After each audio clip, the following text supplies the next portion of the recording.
Well, good morning, Southern Oregon, and welcome back to the Real Estate Show. I'm Alice Lema. I'm a broker here in beautiful Southern Oregon with John L. Scott Real Estate. I'm your host of the Real Estate Show. So happy to have you back. We have a great episode this week. We're interviewing Tina Grimes, who is the CEO of our local Rogue Valley Association of Realtors. Tina comes on the show every so often and brings us up to speed what's happening with the local agents, what's happening with real estate in general, and the trends and some of the laws that are affecting our real estate in Oregon in general, and how that affects us here in Southern Oregon. So super excited to be talking to Tina Grimes today, the CEO of Rogue Valley Association of Realtors, also known as RVAR. If you hear somebody say RVAR, that's what they're talking about. It's not a cute animal. It's the Rogue Valley Association of Realtors.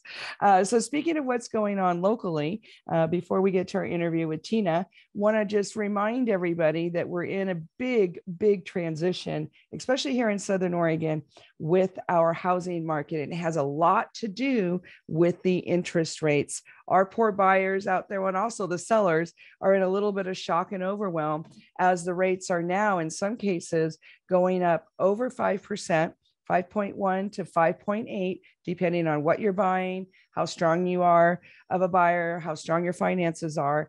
And if you are an investor, hold on to your seat. Investors, 6.5 already. Here we are, end of April. Investors are looking at over 6% for their mortgages. And come to boot, the feds are talking about another rate increase in the next couple of months. So that is raising havoc, but people are still buying and selling. We just have to do it differently. So don't want anybody to panic. We always get through it, right? Especially here in Southern Oregon. We're a pretty sturdy bunch. But I tell you, if you were thinking of buying a house, don't think about it anymore. Just do it. Get it done. Because what if the rates don't go down? That's the big question now. And if you're selling, some of the prices are having to come down because the buyers just cannot write that check anymore. They just cannot have their monthly payment be as high as it was even 5 weeks ago. So a lot going on. Tina Grimes, the CEO of Rogue Valley Association of Realtors, is going to talk to us a little bit about that. It's also Fair Housing Month. April is Fair Housing Month. So we're going to talk about that. And as you know, Oregon is at the forefront of being progressive and having changes that nobody else does in the United States. So she'll bring us up to speed on some of what's going on in our state real estate organization and how it's affecting us locally. So please stand by. We'll be right back after a quick word from our sponsors. Well, good morning, everybody. Welcome back to the Real Estate Show. I'm Alice Lema. I'm a broker at John L. Scott Real Estate here in beautiful Southern Oregon. And today, so excited to have Tina Grimes back. She's the CEO of our local Rogue Valley Association of Realtors. And we just love when Tina comes on every so often to kind of bring us up to speed about what's going on. Hi, Tina. Hello. Yeah, welcome back. And thanks for doing this. Thanks for having me. So here we are in early April. It's kind of the beginning of the second quarter. We had kind of a lot happen in the first quarter. Yeah. Been a lot happening for a few quarters, actually. Yes, so true. So true. Yeah. And I know April is Fair Housing Month, and we're going to talk a lot about that. Are there any recaps you want to mention about January, February, March before we launch into what's going on with April? No, I think we're living in some kind of unprecedented times right now as far as, well, in a lot of areas, but specifically in the real estate market, just because, typically things kind of calm down in the winter, and we did not see that at all this last winter. And April would normally be the time when you guys are gearing up for your busy season, but I don't know that it's going to get any busier than it already is. So it'll be interesting to see how this plays out over the next few months with the interest rates going up and inflation happening. So we'll see. Since you brought that up, it's tough to predict right now. Yeah. Is it possible that we had the spring rush in the winter and that spring will slow down? Is that even on the realm of possibilities? Well, it's a possibility. I've heard a couple of economists say that they don't think we'll see the impact of the rising interest rates for a few months, because in fact, we might even see more of a frenzy just because buyers are now going to get out there to try and get it done before the interest rates go up anymore. So we'll see. I've heard other economists say the exact opposite, that they think the rising interest rates are going to absolutely slow things down. So right now, right away. So I think it's just tough to know because we've never really seen this before. Well, and they don't even know. They don't. They're just making an educated guess. Yeah, my goodness. Wow, it's quite a roller coaster out there. So let's talk about April and Fair Housing Month. This is so exciting, and there's a lot going on in fair housing. The rules are changing. Oh yeah. Yeah, so historically, April is Fair Housing Month because the Fair Housing Act of 1968 was passed in April. So that's why April became Fair Housing Month. It's been in place now for 54 years, and a lot of progress has been made, but there's still a lot of progress to go. I mean, we've come a long way. We've got a ways to go still too. And I think recognizing that and just continuing to make strides is the important thing. So. Well, and 55 years ago actually wasn't that long. No, it really wasn't. If you think of society, it wasn't 1850. Yeah, no, we like to think that we're way beyond some of those issues, but we're really not that far past them. And in some areas of the country, they're still not past them at all. There's still major issues in some areas of the country. So, it's a tough one. I mean, even in Oregon, if you look back at Oregon's history, sad to say, it was illegal for a Black person to spend the night in our state clear up until the 1920s. Wow. That wasn't changed until the 20s. That's shocking. It's only been 100 years since that was even changed. So, it's amazing to think of some of these archaic laws and policies that are on the books and the culture that those created, that the culture doesn't get changed just because a law got passed. Culture takes time to change, unfortunately. Yeah, generations sometimes. Mm-hmm. Yeah. So let's talk about what fair housing is exactly, so that people know what we're talking about. So fair housing is, the Fair Housing Act itself, to get a little geeky here for a moment with legal stuff, it eliminated the practice of redlining, which redlining was when areas were drawn on maps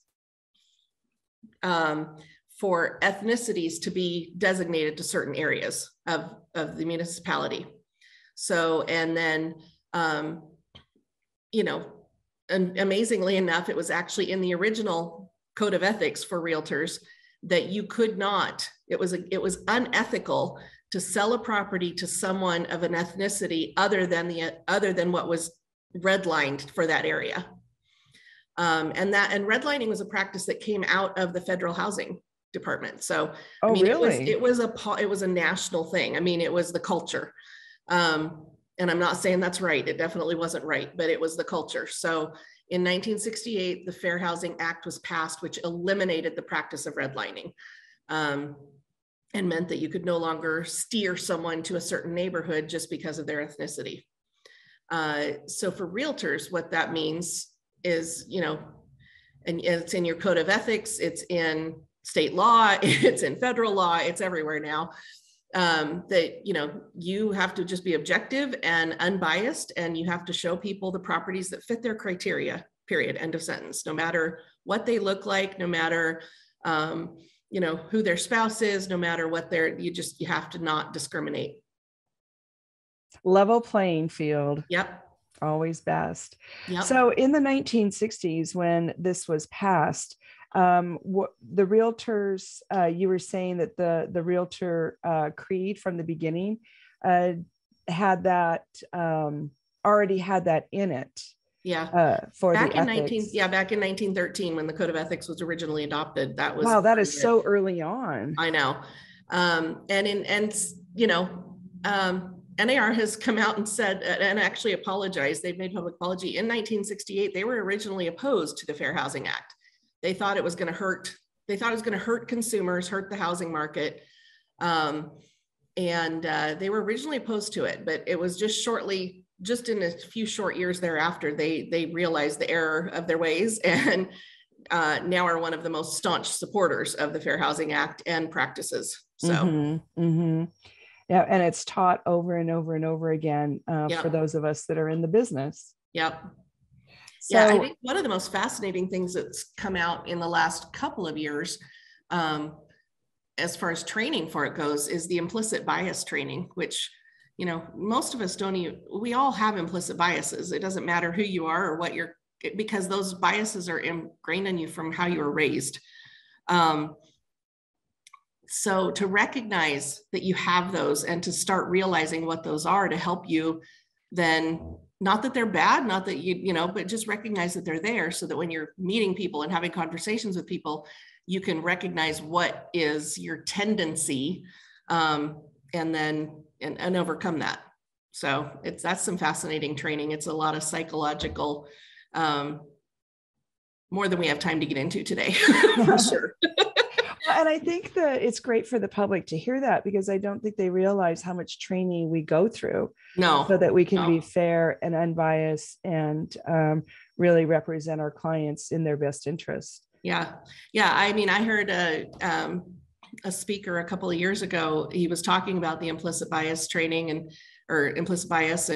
And he is a professor down in Austin, Texas, an African-American gentleman.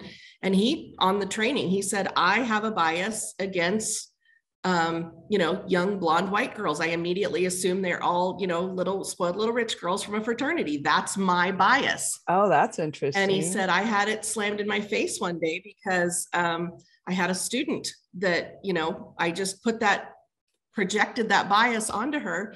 And come to find out, she was, an orphan that had struggled her whole life, been raised in foster homes.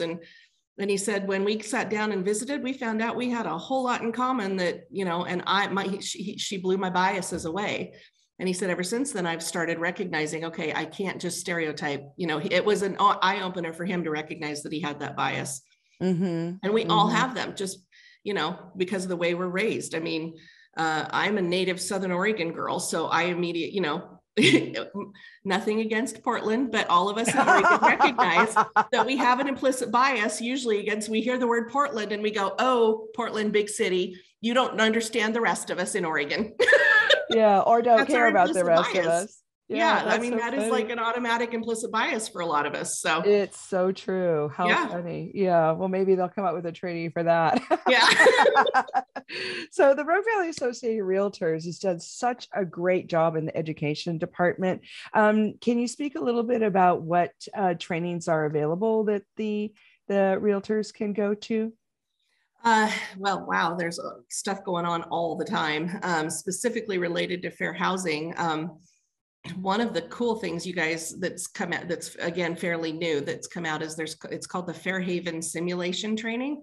And it's actually it's almost like a game, but you're definitely learning when you go through it. But you go through the simulation where you're put in these 4 different real estate transactions. In one, you're the seller's agent, and in one, you're the buyer's agent, and then I think in one, you're actually even the client.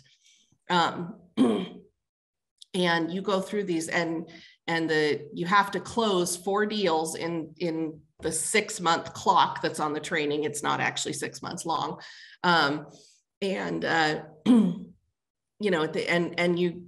You observe your own implicit biases. You're going through the training there. You're asked questions throughout it, and how you answer. It's a little bit like an old choose your own adventure book, if you remember those from back when we were kids. Because the way you answer those questions will direct how the simulation proceeds from there. Wow. And it's fascinating training. Yeah, it's actually, it's a lot of fun, but you are definitely learning while you're doing it. And that's one that people can do anytime. And that's online? Yeah, it's just at fairhaven.realtor. Yeah, is the website. And it's a fascinating training. And then, of course, we're doing fair housing classes all the time. In fact, I think we have one coming up. We did one earlier this month because of it being Fair Housing Month, but then I think we have another one coming up in June. Not exactly positive, but yeah, we're doing trainings all the time. So yeah. And we, for such a small community, you guys do an amazing job, not only of keeping us properly educated, but having a wide variety Yeah, it's really, really fun. So going back to fair housing specifically, it is such a hot topic. It is. So, and one of the things that we're going to talk about at some point are the fallout from the love letters, but it really is about implementing fairness in who lives where. People should get to live wherever they want. So originally when the fair housing law was implemented, how has it evolved since the 60s to include other categories of people? Well, I'm not, I can't speak to the federal level necessarily. I don't know that, I don't know what the original protected classes were compared to what they are now. I know now there are 7 protected classes at the federal level. Excuse me, allergies. There's actually, but there's 11 protected classes at the state level. Oregon adds 4 protected classes. So, that's cool. Yeah. So, we could touch on those in more detail if you want when we come back. We will. Yeah, we're going to have to take a quick break. As always, great conversation. Tina Grimes, CEO of Rogue Valley Association of Realtors, one of our sponsors of the show. Thank you so much. We'll be right back after word from our sponsors. We're also brought to you by John L. Scott, Ashland and Medford, and also Guy Giles, Mutual Omaha Mortgage. Do not touch that dial. We'll be back with Tina Grimes, CEO of Rogue Valley Association of Realtors, talking about Fair Housing Month. You don't want to miss it. Well, welcome back, Southern Oregon, to the Real Estate Show. Alice Lema here, broker John L. Scott in Southern Oregon, and talking to Tina Grimes, one of our favorite people. Several times a year, she's the CEO of the Rogue Valley Association of Realtors, in charge of keeping all of us agents informed, educated, and on track. And we're celebrating April Fair Housing Month. So welcome back, Tina. Thank you. So right before the break, we were talking about some of the specific protected classes and how interesting it is that Oregon has more than the federal government. Can you speak to that briefly? Yeah. So there's 7 protected classes under the Federal Fair Housing Act, and I looked these up over the break so I could make sure I say them correctly. So at the federal level, the 7 protected classes are race, color, national origin, religion, gender, familial status, and disability. So, a question I get asked when I teach this in our new member orientation class is, what's the difference between race and national origin? Good question. Well, you could be I'll use this example, you could be of African-American descent, but be British by national origin, or you could be of Jewish descent, but be United States of America. So race and national origin are not the same thing necessarily. And then the familial status one often gets questions too. And that's largely, you can't discriminate against, that comes up, I think, mostly, and you can't discriminate against a family with children, or vice versa. You can't discriminate against somebody who doesn't have children or is not married, that kind of thing. So familial status, you can't discriminate against. And then Oregon adds 4 classes. So there's actually 11 in the state of Oregon. They add they specifically say marital status, not just familial status. They also add sexual orientation and gender identity. And they add source of income. So you can't discriminate against someone if their only source of income, for example, is a Section 8 voucher or unemployment insurance, that kind of a thing. And then also, interestingly enough, Oregon State adds domestic violence victims as a protected class. So, I didn't realize that someone would deny housing or impede their housing because of that domestic violence background. Yeah. So those are the 11. Interesting. And then under the Realtor Code of Ethics, there's 10 protected classes. The only one that's different under the Realtor Code of Ethics than what Oregon has is that the domestic violence victims is a unique one to Oregon. So so the Realtor Code of Ethics is almost the same as Oregon, with the exception of domestic violence victims. So like I said, federal has 7 protected classes, but for those of you who are practicing real estate in Oregon, you actually have 11 that you need to be aware of.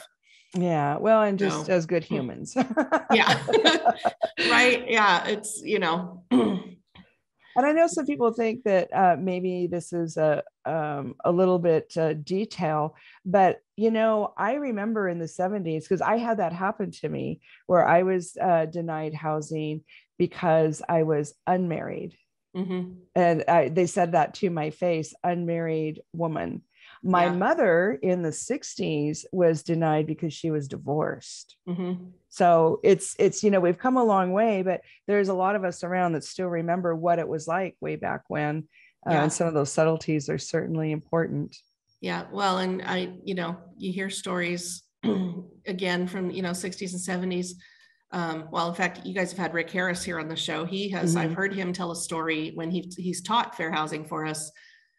His mom was divorced and had 7 kids, and she had a horrible time finding housing for them because she was not only, divorced, which was taboo at that time, but then also having 7 kids as a single mom, he said she repeatedly got turned down for housing because of those 2 reasons. Yeah. And it happened can't do that all the anymore. Time. And it had nothing to do. People always think fair housing has to do just with, the color of your skin, but it's so much more than that. And it's really just, everybody has a right to have a roof over their head. And, you can't discriminate against them because they don't fit your personal viewpoint of how a person should live. That's really what it boils down to. Exactly. Everybody should have a fair shot.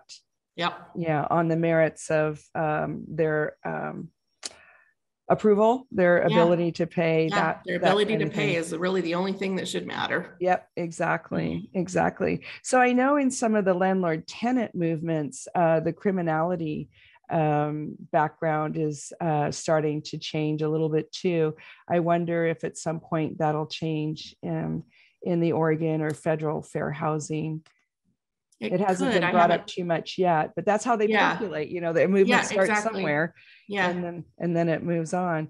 So, as the CEO of ARVAR during Fair Housing Week, what are some of the activities and some of the ways that you guys are celebrating and reminding folks of the Fair Housing Act? Well, in our weekly newsletters that you guys get, we've been reminding everybody that April is Fair Housing Month, and in each of the newsletters, we've had a different tidbit about it for you guys to read up on. And classes, we've been promoting a couple classes, and really, been putting it on Facebook and on social media. NAR came out with a poster that we used that we love. That's just let's make unfair housing history. Oh, that's great. That's very catchy. Yeah.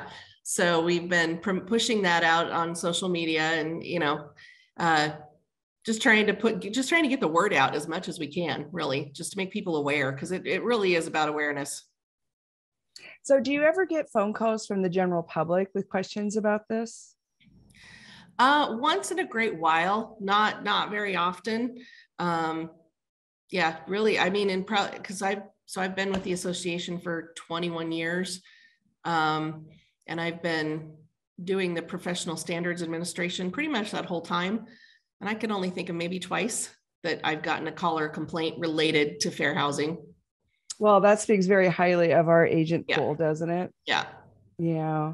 Yeah. So during the shutdown, when people were moving from other places to here, and they were doing it virtually, we did have calls asking unusual questions I've never had before. And this is how, because I don't pay attention too much to the politics of things.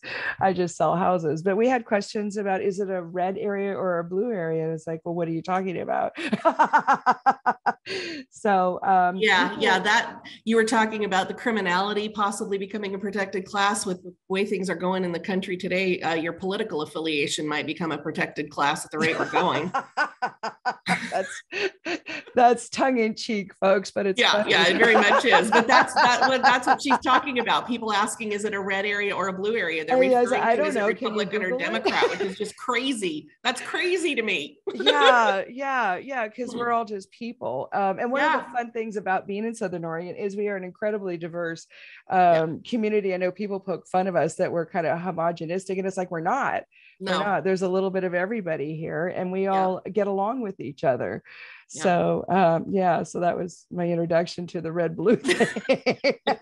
Like, I don't know. What are you talking about? But interestingly enough, in Southern Oregon, we do have quite a nice blend of different walks of life, and everybody gets along fine, and we all have houses for each other.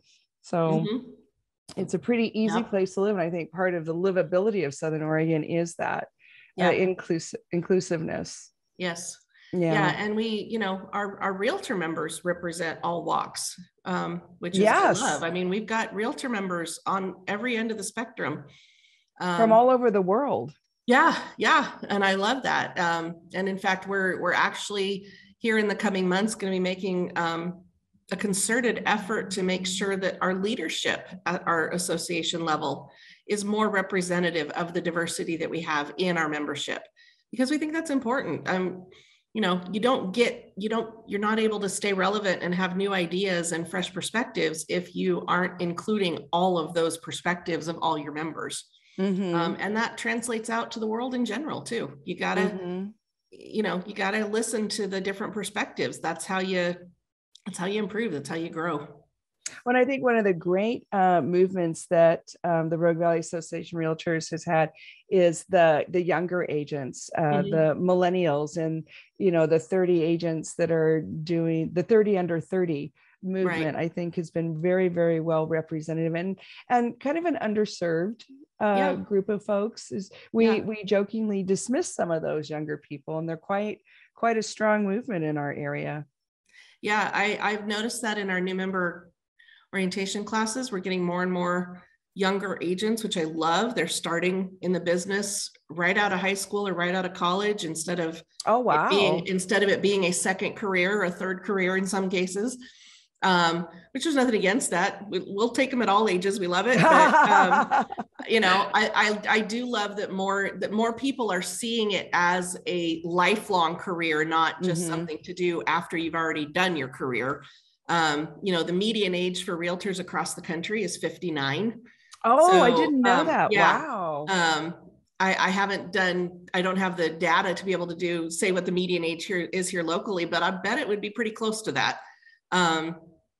So I love seeing the younger crowd coming in, and some of them are really just taking off, and they're doing amazing. So well, and they're hard workers. They are very hard workers, and it's but they do operate in a different mindset. So making sure we're providing services across the spectrum, that's been a new challenge for us. So, we're still a work in progress on that, but I think we're doing okay so far. Yeah. And just the sheer number of new agents in that age group is really, really exciting. I knew we had a lot of older agents in the business. I didn't realize the national age average was 59.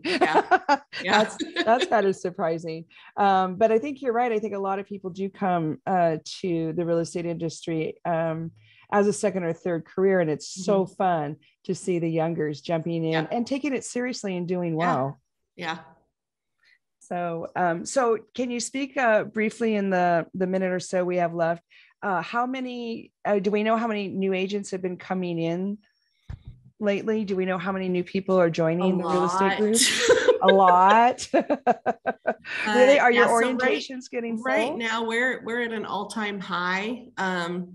In membership count, there's 1,500 realtors across Jackson and Josephine counties. Wow. So do I remember correctly, the last time we had that many it had to be before the crash. We've actually never had that many. We've never had that many. Oh my gosh. Wow. Yeah. Wow. Do you know, is it heavier in Josephine than Jackson County, or are they just numbers kind of grouped together? As far as where they're coming in new from, you mean? Yeah. I'd say representative of the, because Jackson County obviously has the lion's share of the agents, just because that's Medford's much bigger area. So a lot more agents there. I'd say it's probably pretty equal though, if you just do it on a, per capita basis rather than, it is a smaller number overall, but if you look at it per capita, it's probably about equal. Wow. Well, congratulations to us. It's a great career, and we're so happy to have all the youngers. We welcome them with open arms. They are a breath of fresh air for sure. So we're going to have to take a quick break, but we're talking to Tina Grimes, the CEO of the Rogue Valley Association of Realtors here locally, one of our favorite people. We're going to be back for our last segment, so please do not touch that dial. We have more great information from Tina. Don't go away. Well, hi again, everybody. Alice Lema here, broker John L. Scott, welcoming you back to the Real Estate Show. We're talking here with Tina Grimes, my favorite people in the world, and a great guest here on the Real Estate Show, CEO of Rogue Valley Association of Realtors, Tina Grimes. And during the break, Tina, we were talking a little bit about fair housing. April is Fair Housing Month. And then, of course, the love letters came up, and I forgot about that whole fiasco. So why don't you bring us up to speed where things stand legally so that people know, and then let's talk about how to get the word out so people can follow the rules on that one. Yeah. So last year, the Oregon State Legislature passed a law prohibiting love letters from being part of a transaction or part of an offer from a buyer. And those are letters. Let's tell people what they are in case they don't know. So that's when a buyer submits an offer, but then they also include a letter to the seller about why they love the house, why they want to live there, why the seller should pick their offer. That's why they're referred to as love letters. So the Oregon State Legislature, first state in the country to pass such a law, but passed a law that prohibited love letters from being included as part of an offer to purchase. There was a lawsuit that got filed. It was supposed to go into effect January 1. And there was a lawsuit that got filed against it, saying it was, I can't remember the exact reason why it wasn't prohibiting free speech, but it was something along those lines. A judge maybe a month ago, a judge actually has not ruled. They haven't ruled on the lawsuit yet, but the judge did put a stay of execution on the law going into place. So the law is still on the books, but it is not effective at the moment because the judge put the stay on it. So right now, love letters are still allowed because the law is not in place.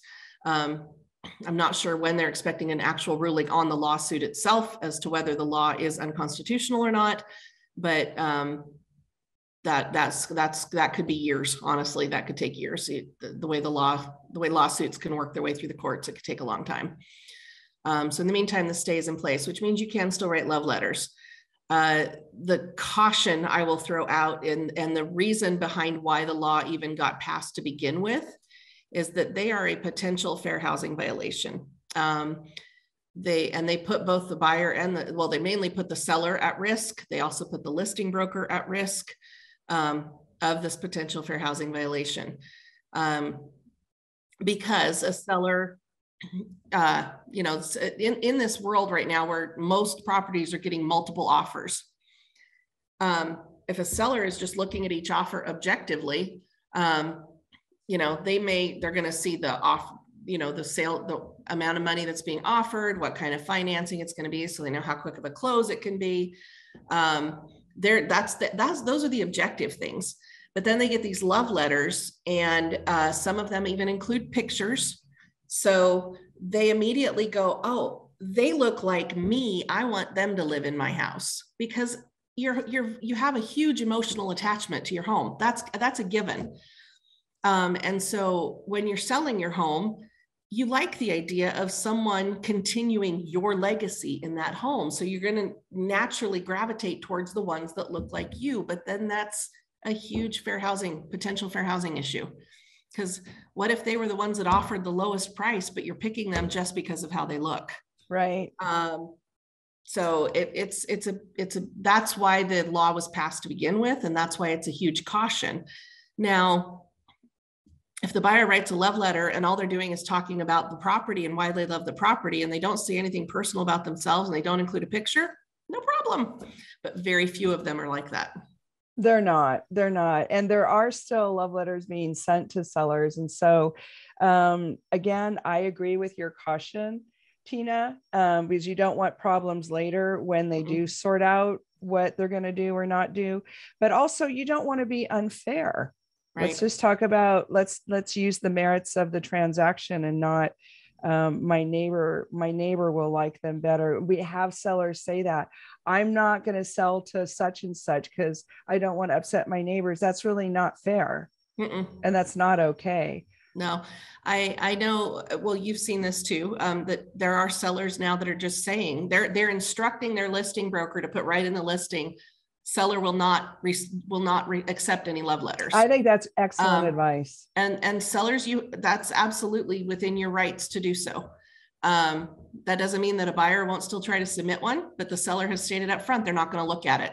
So, and if a listing agent gets one of those, already knowing the seller doesn't want it, which Tina and I think is a good idea for sellers not to accept those, then the listing agent has to explain to the buyer's agent, we're not delivering it. And that's kind of tricky because as agents, we're supposed to deliver everything. Yeah. Well, and I've heard of some listing brokers that have gone so far as that they actually take all the offers they've received and they basically put them all on a spreadsheet and leave off names, leave off everything, so that that's a great idea. Is an objective look at the offers that have come in based on their criteria. That is, and that's what they, of course, the seller has to be willing to only look at that amount of detail before they make their decision. So, it's a conversation that the listing broker has to have with the seller. But I mean, and if after the offer is accepted, if then they want to look at the buyer love letter, and that's a different story. But as part of making the decision, it's risky. Yeah, it really is. And I think it's even more risky now that we're in flux with the law. At least before it was definitely this way, then it was definitely the other way. And now it's like, this is the most dangerous part, in my opinion. So, please don't send them, folks. And if you get them, please send them back. And it's interesting, the kind of things that will tug at a seller's heart. We've had people write down that they have a disabled fill in the blank, mother, daughter, son, husband, grandfather. And, if you make your choice and you pick one person over another, not on the merits, then is that really fair? Right. And that's why we have Fair Housing Month. Yeah. Because like I said, you do create an emotional attachment to your home. And so you want to do your best to make sure if you're selling that home that you're making an unemotional decision about who to sell it to. So if anybody in the general public is having more questions, how would they get a hold of the Rogue Valley Association of Realtors to get some help and advice? Well, actually, we can't really give out much advice. So I'm not an attorney, but the Fair Housing Council of Oregon is an excellent resource for the general public if they have more questions about that. Okay, great. And we've got 11 items to watch for in the state of Oregon. Protected classes, and 7 federally. So once again, Oregon is leading the pack. We are we're very progressive out here. But in this respect, it's a good thing.